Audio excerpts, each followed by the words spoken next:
Hi everyone, welcome to the hashtag Protect as an Interview. In this series of the hashtag Protect as an Interview, we will be looking at organizations that have signed up to our charter. And we will be having conversations with organizational leads to find out why they actually felt it was really important for them to sign up to this charter. At the same time, we'll be providing more insights to what the Ascent Charter is all about. What does it mean when you sign up to the Ascent Charter? What can you do after you've signed up to the Ascent Charter? We're going to be looking at all of these in this series of the Protect Accent Interview. Thank you. With me here today, I have the lovely Susana Ecclestone. Susana Ecclestone is the CEO of the British Argentine Chamber of Commerce. And I must say that Susana was so very, very motivated to sign up for the charter. She had no hesitation at all to sign up to this charter. That is why I have invited her today to find out why she's so passionate about accent inclusion in all levels and forms of organizational communication. Hi, Susana. Welcome to the hashtag Protect Accent Interview. It's lovely to have you here. Thank you very much for the invitation. It is my pleasure to be here.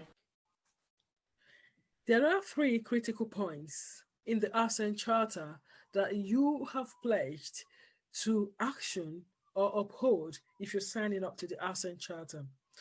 The number 1 point is recognizing that your employee is your most valuable asset and that their accent is their core identity, and therefore respecting their right to communicate clearly in their own accents without the fear of being discriminated against or undermined. Number 2, you promise by signing up to the Accent Charter to create an environment where accent inclusion is modeled from the board level to all themes so as to foster the elimination of accent discrimination during employment, career progression decisions, and in business as usual. The last point on that charter is that you have pledged to recognize and take responsibility to ensure that accent diversity is accounted for when measuring culture and employee engagement, and we use the intelligence gathered to inform organizational policies and procedures, therefore, protecting all accents in the workplace. Now, Susan, back to you. Why did you sign up for the Accent Charter? Why did you think it was really important for you as an individual and for your organization to sign up for the Accent Charter?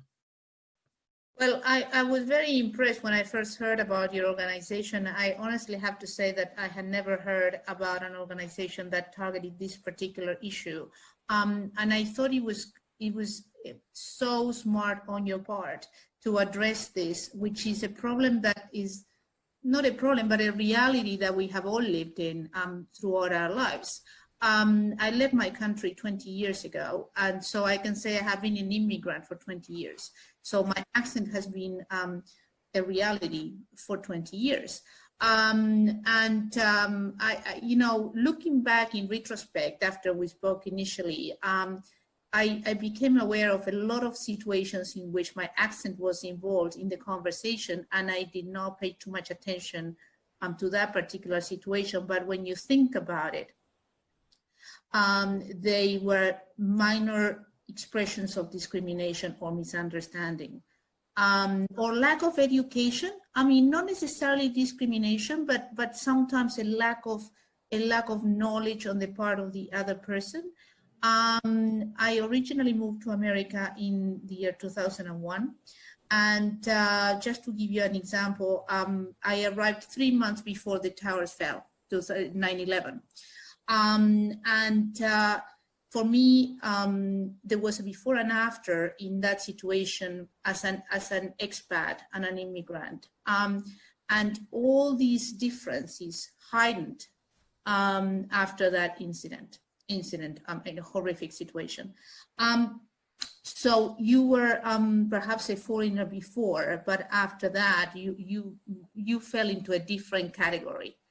And I don't want to say threat or anything like that, but we were looked at differently.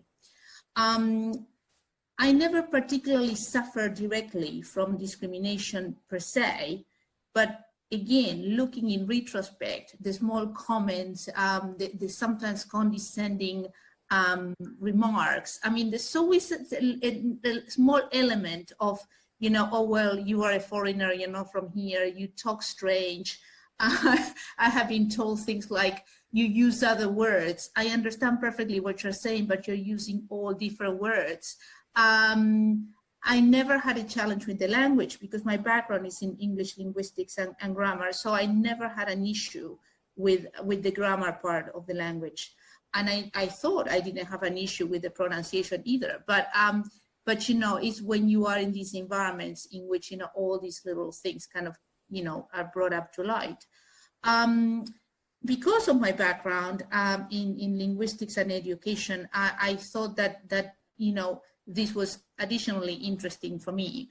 And the way that people come across, you know, and embrace their whole persona, you know, depends in many cases of obviously the environment, the business environment, which is what you were talking about, the others, I mean, and how they treat you, but the whole interculturality of what you do, the way you do it, not only the words you use, but how you express yourself, whether you're very direct or not very direct, whether your choice of words may be different.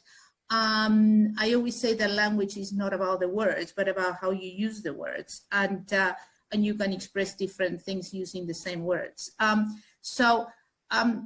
But the fact that you brought this to everybody's attention in the corporate world, for me, is a fascinating aspect of this, because I do believe there is an element of discrimination, but I don't think it's always conscious. I think it's very subconscious in many cases. I think it has to do, and one of your colleagues mentioned that to me once, and I think she's absolutely right. It takes extra work for the listener to understand to what you're saying in many cases. And that takes extra work and extra effort. And I think that is true. But again, you bring your whole persona with you, which, you know, sometimes the way you react to certain situations has a lot of cultural baggage that the corporate world may be understood differently. So yes, you have the language, and yes, you have the accent, and then you have the choice of words, but then you have the culture, the approach to interpersonal relations, the approach to problems,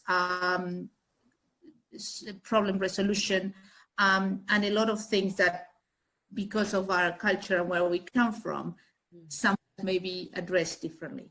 And then there's a part of the negotiation of, you know, ourselves into, you know, mingling or working in an environment which is different from ours. So it takes a lot, I think it takes a lot of conscious decision from me, I think from everybody, to understand how other people operate, to understand, I mean, how business is carried on in a corporate environment, or in that corporation in particular that you're working at, or in the country. And doing business in the US is very different from doing business here. The language is the same, but the interpersonal relations are different. The way you agree or disagree is completely different. And the undertones, or what you would say are the understanding of, you know, what you're saying is different too. So you have that element as well. So I think the language is just one part. When you talk about interculturality, and, you know, a place like London or the UK with people from absolutely everywhere, there's an element of personal commitment to making it work and not victimize yourself because you have an accent. I don't believe in that at all. But some people may think, oh, well, I'm being discriminated because of my accent. That may be true. But there's an element of how do you put yourself forward with your accent, and what do you do to just find the balancing act, you know, to be able to work in harmony. What I think, I mean, initially from what you're bringing forward. Thank you very much, Susana. So happy, I'm quite glad that you've touched on a lot of important things there around accents. You've touched on language, you've touched on culture, all of which are embedded in your accent. Your accent, to me, is your whole identity. By the time you open your mouth to say anything, people can usually tell that you are from wherever. It's just a signifier of your cultural background, your country of origin, your region. You know, it carries a lot of information. And if you look at intersectionality as well, where we have these different layers that make us who we are, then it becomes more difficult then to actually, I'd say, bear accent discrimination. Nobody should bear any sort of discrimination, but it becomes a bit more difficult to live with your accent if you're being discriminated against. If you are already being discriminated for some other things that make you who you are. And that is why we are very, very passionate about pushing this across to individuals and organizations, that this is really important. Accent discrimination, they need to be taking this into consideration, and it's something that they need to really, really look into. And my final question to you is, I saw your post on LinkedIn around signing up to the charter. That post was really, really powerful. Why do you feel so passionate about accent inclusion in all forms and levels of organizational communication? You have one aspect in your charter that I think is very important and very interesting, that has to do with the incorporation of this into training for HR professionals and people in the corporate world, but at the talent acquisition part.